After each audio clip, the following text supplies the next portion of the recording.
welcome to the first episode of Old Man Tries New Things. And here we have our guest, and I'd like him to introduce himself. I will introduce myself. Thank you. I'm Mark Stolberger, and I am an old man. What does that mean? Tell me about your general life experience and what you've done so far. Well, my life experience started many decades ago. I was told by my parents that they were my parents, and I just went along with that. They gave me a religion, and I went along with that too. I went along with everything, as most people do, when their parents tell them things. And as you grow up, you start to learn who they are, where they came from, hopefully who you are in this mix as you get older. And then you start to ascend. You go through grade school, and I, by the way, skipped a grade. I skipped kindergarten. So I went right to the first grade, yes, which wasn't the easiest thing to do because I really should have had that 1 year in kindergarten, playing around. I didn't have a chance to play when I got to first grade. So I went all the way through high school, then college. I selected a college that I had never been to. I'd never been to the state. I'd never been to the school. I just went sight unseen, but I never regretted it. It was a great experience. Then I had made, as most people do, many different types of jobs as we go through the line. I settled on one, which was a broadcasting career, which lasted almost 40 years. Got married, had a child, which is something I really didn't want to have because I was not brought up well. I was brought up by I'll call him a tyrant, rest in peace, Pop. But he would, when I was 7, he put me to work in his sweatshop, which was in the garment district of New York, where I worked with, nowadays, immigration seems to be becoming the problem coming from the South. All of South America coming up. Back then it was Eastern Europeans. So we were dealing with illegal Eastern Europeans working in my dad's shop. And it was interesting, very interesting. I learned some really good words when I was 7, 8 years old. I don't think I can repeat them. But it probably made me grow up faster by doing that. He also instilled a work ethic in me. So I'm not very comfortable if I'm not working and doing something. And so I've lived in 12 states, or 12 cities, if you want to call it. And my work has taken me there. My wife's work has taken us to other places. And so here I am. That's basically the story of my life in what they call a nutshell. Well, that was a very interesting story because, it includes so many things that I didn't think about as a younger person myself, and it makes me see that I have a long road to go. The road that you want to go on, Jonah, is already out there. It's already paved for you. I must say, when it comes to religion, it's a conundrum for me. So I just kind of leave it at that. But that road is there. It's paved. Filled with all kinds of jagged edges, glass, trash, all kinds of stuff. I used to go to a gym when I lived in Houston, and there was a street outside the gym that went for 3 miles straight ahead. And I would tell people, do you see that road? That's your life. Now you can see all the way to the end, somewhat, but from where you're standing, everything looks smooth, clean. If there's no traffic, wow, perfect. Then you get on that road. Now you start to see all the imperfections in the road. You have to deal with drivers. You have to deal with things that happen that you weren't expecting. Rain that makes your car slick. It's that road that's basically your life. That's how life works. It's not a smooth ride. You're going to have bumps. Nobody gets away with anything. It's how you deal with those things, how you present yourself in those things.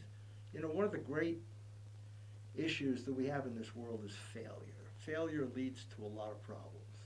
Suicide being one, unemployment being one. In school, I always wished that there was a course in failure.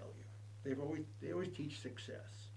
Well, not everybody's going to be successful. Success is a word that you can describe in various ways. You know, what is success to you? Is it money?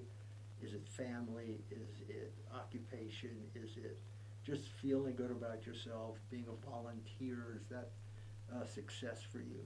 It has all different kinds of spokes on it. And we're not taught, how do we deal when you get fired from a job? What do I do? What do I do? They have people who come, help you pack up your stuff, take you down to the garage where your car is. It's like you committed a crime. One minute you have a job, the next minute you're being treated as a criminal. Okay, now what do I do? First of all, my entire being is shot. I'm in shock. I'm going through the grieving process, losing a job, just like if I would have lost a member of my family. But we're not taught anything, so we have to figure this out on our own. And that's part of that road that you're traveling down. Well, I think that's a brilliant way of saying it, and especially inspirational with the thoughts on failure. I remember when I was around 15, I had like a job at a barbershop, and I was barely like thinking about anything other than my middle school grades. And then I got fired, and I was like, then I walked in the next day, and I was like, I can just apologize and come back. And then I realized that I couldn't, and it was like really emotionally like changing for me as just a person growing up. And it made me think about like giving me a good work ethic to pick myself back up again. You know, I think that if you're not challenged, then you can kind of fall off and not realize that life is a lot harder if you don't realize that sometimes you're going to fail. But besides that, I did want to get us a little bit back on track to the show so we can talk about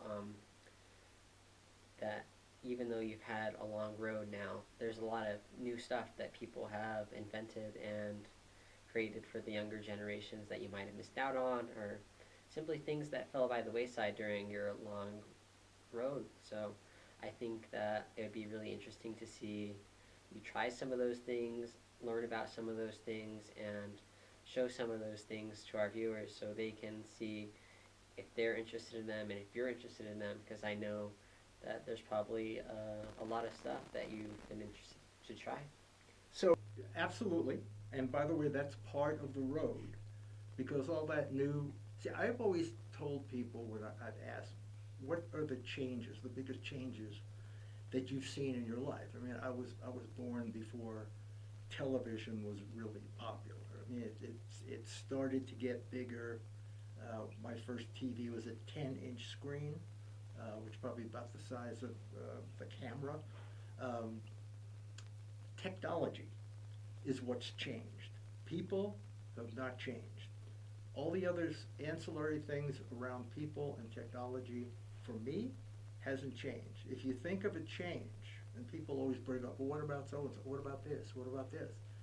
It all falls into the category of technology. So, not having been a very technologically acute person, I find technology challenging. I find cooking extremely challenging. In my neighborhood, I'm not well received when it comes to cooking. In fact, there's usually a line at the door with neighbors having food for me because I don't cook. Fortunately, I have a wife who's a fantastic cook. She takes care of that. But there are so many aspects of the world now, which is changing incredibly rapidly, that I'm kind of lost in this whirlwind of change, no different than many people in my age group. That's what I was known as in this business, very creative. I lost it. I don't know what happened to it. I've been looking for it for years. I can't find it. I mean, sometimes it will just pop up. It'll come out like a bad cold. I'll finally get one. Okay, I got an idea. But not the way it used to be. And I think one of the problems is because of this changing world. You brought up AI as a perfect example, which is scaring a lot of people because it could cause a lot of job loss. And what do we do now? And then we go back to that same problem with, what do I do? Do I put everything that I think I am into my job? I'm an executive vice president. That's how I see myself. Now I lose my job. Well, you've just taken away everything. That was me. That was my whole thing. Why did you do that? Now what up can I be called? Presidents of the United States, our last president, as an example, his followers still refer to him as president. He's not. It's an old job. It's just like getting fired from being an executive vice president. You're not that anymore. You're just a citizen. But a lot of people just put everything about themselves. They don't see themselves, they don't have that self-worth and see themselves as a good person. They see themselves in what they do for a living. And I tell people, and I've told people this all the time, when you go to a graveyard and you look at the tombstone, nowhere in that tombstone does it say anything about what this person did for an occupation. There's a name, there's a birth and a death date, beloved father, husband, son, whatever the case may be. That's what it boils down to at the end. That's the important stuff in life. I'm glad you said that, because it makes me think about, how much I've become connected to my occupation and my career dreams overall. It just makes me think about how there's so much more to you as a person rather than just your occupation alone. And with how you do things in an occupation, I think it's just that you eventually become comfortable with an exact formula of doing things. It's a lot easier to know that I can bake a cake perfectly with how I've done it a million times than trying to add in a new ingredient for once. That it may spice it up, but it may also ruin the cake, and then I'm just like, I spent an hour trying to make a cake, and then I just ruined it by trying to add this new thing, and now I'm discouraged to ever try something different than what I'm always used to. And so I think, it may be good once in a while to try to shake things up just a little bit to see if your new way of, adding an ingredient can really change what you've been doing and maybe make it better. And if it fails, then it's a failure and you spent time on it. But at least you know that it failed and you don't have to try it again. And you can try new things every once in a while to make something new and try to change your formula up just a little bit to make it better. As human beings, we cannot go on with our lives unless we failed. And if you think that you haven't failed, you're not really thinking hard, or you're not taking risks. And risks are very important in life. They are putting you on the fence. Where do I go with this? My thing is always go. Take the risk. And think about the bigger picture. What is going to happen to you if this risk doesn't work? What's the worst possible thing can happen to you? You fail, all right? You get off the floor and you brush yourself up and you try it again. You can't always be successful. Otherwise, you won't know what life is all about. You won't be able to run a company or be part of a community or be a volunteer if you haven't been able to fail and then figure out how I can deal with this failure. But without risks, and people like to avoid risks. They like to avoid confrontation. When we have issues with each other, most people would rather just turn around and forget it. Well, you can do that, but the issue's not going away. So why not confront the issue, get it worked out, whether they're screaming, yelling, whatever's going on. Get it worked out and move on. Remain friends if you can. If not, just move on. People things are probably the biggest issue that I've had in my life, and I don't think anyone, either of my age or anybody, would not say the same thing. I'm a big Seinfeld fan, and in one of the episodes, Jerry Seinfeld says to the character of Elaine, people, they're the worst. And he couldn't be more concise in what he said or truer than what you said. You have to deal with all kinds of people.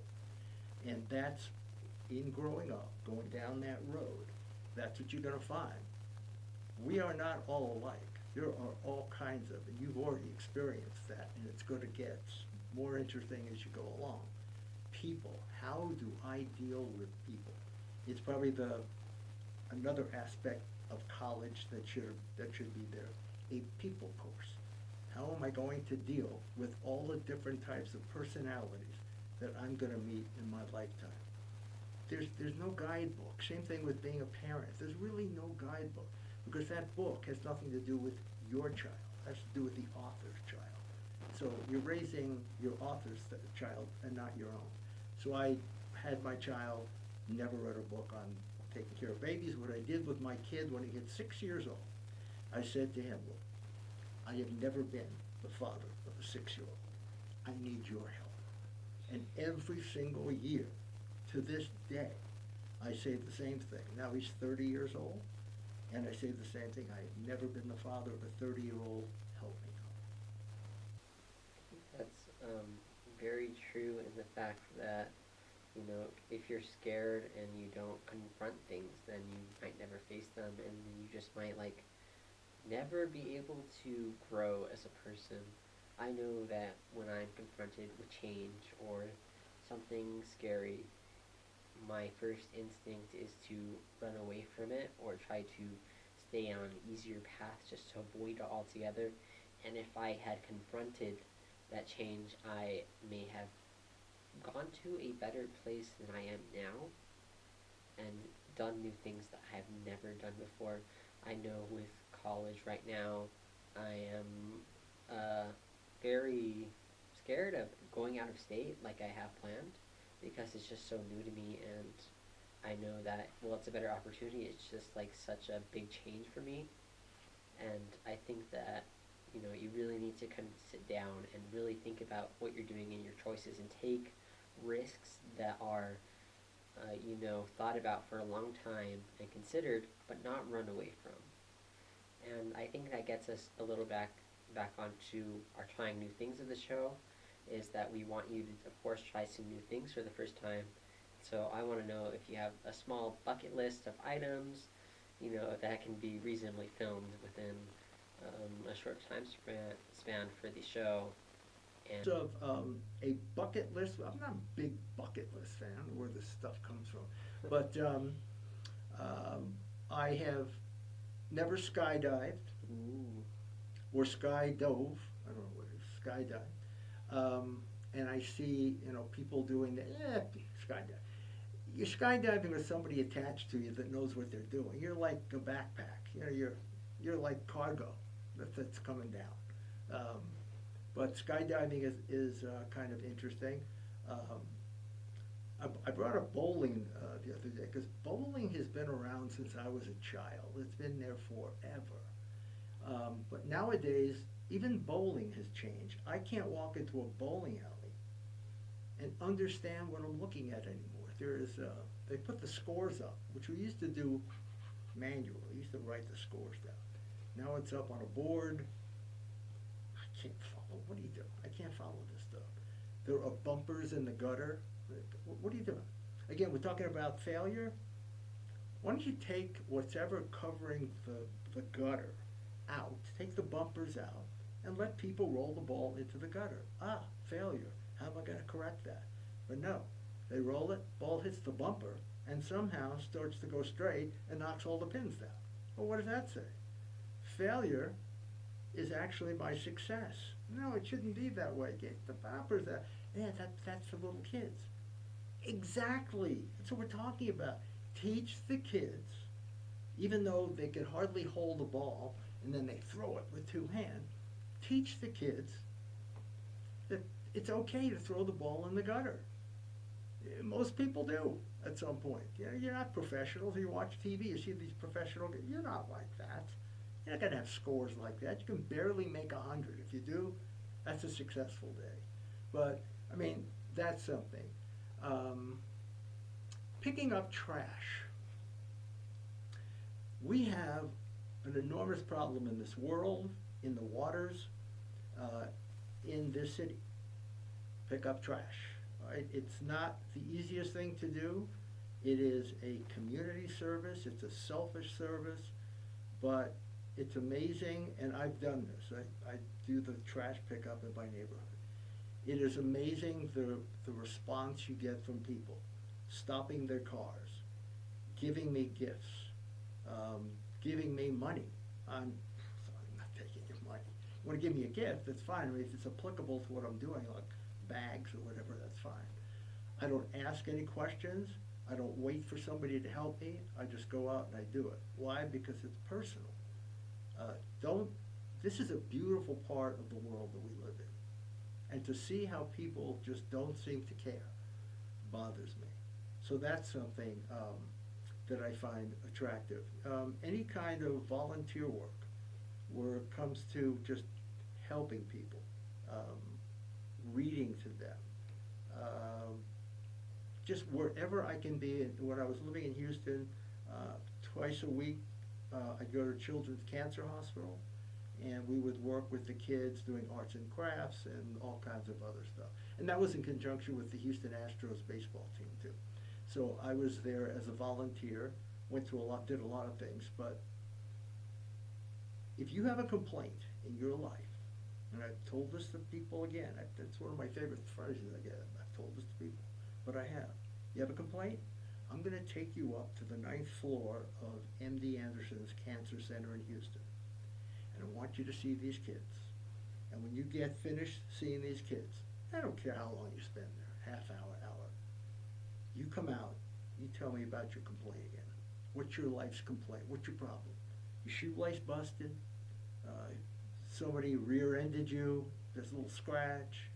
Something that annoyed you during the game. I don't have, where's my cereal? I forgot to buy the cereal this morning. That's a complaint? No. These are kids that live at the hospital, may never get out. They are pushing equipment to help them live that's twice as big as they are. It's amazing to see. 6 feet, 7 feet of equipment just up here, a little kid just pushing it. The parents are fantastic. So those are part of the things that I would be very happy to be involved with. Those are some really great ideas, and it kind of warms my heart, really, that you. I know most people's bucket list would be like very expensive. Like, I want to ride in a Lamborghini into Alaska, or go to Tokyo and like go on like a train or something, and like I think it's very inspirational that you kind of want to just sit down with people and like volunteer places and help them like that. And so I think that's actually really reasonable with what we're going to do here, because we are state funded through the public broadcasting that we have here for New Mexico. And so we can probably get in contact with a lot of volunteering agencies for the government, and really get you to things like that, where we're learning with you and we're both helping the world at the same time. Veterans also. I'm a veteran, and veterans are in need of so much. We have forgotten who these people are. Many people that you see at the bottom of a freeway with a dog, with a girlfriend, with a wife, with a sign, asking for money. I would guess, and I'd probably be right 90% of the time, that they are former military. Now, is that what you do for a living? Is that the best you can do? And this is another thing for me. I look at somebody and I look at what they do, especially in the work that I was doing, and I would take them aside and go, is this the best you can do? Because if it is, it's probably below my standard. So I need somebody who is, I'm not going to make you into me. I just need somebody that will do their job and do it the way I think it should be done. So there's a standard. Is that the best that that person can be? Sitting at the bottom of a freeway, trying to solicit money that's probably going to go to alcohol or drugs. They have big problems. They have huge problems. And nobody wants to listen. Nobody cares. And these guys and women are in these VA hospitals, and that's where they're going to stay. They're not coming out. We have forgotten. These are the people that are protecting us around the world. I know we don't think of them very often, but that's what they're doing. And those people need somebody to come and talk with them, play with them, whatever, get something out of them. And that's another part of what I'd like to Well, I'm glad to know that you're very connected to your history and wanting to help people like that, because I know there's so much opportunity for people to grow and get back up on their feet and like become very helpful and beneficial to society. We can't just throw them away and expect them to get better if we don't at least try to help them. And I think that we can definitely try and do stuff like that to help people. I don't consider myself, Jonah, as a selfish person. In those terms. Not that I don't do selfish things at times, but I just don't think it that way. You were bringing up driving a Lamborghini to Alaska, whatever the case may be.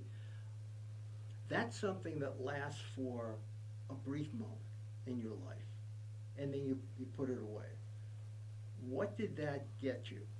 Really, what did it do for you? What did it change about you? People don't change. Things around them change. You know, your personality is built when you're just a child. That's who you are. When people go, well, you need to, it was all that. You need to, you should.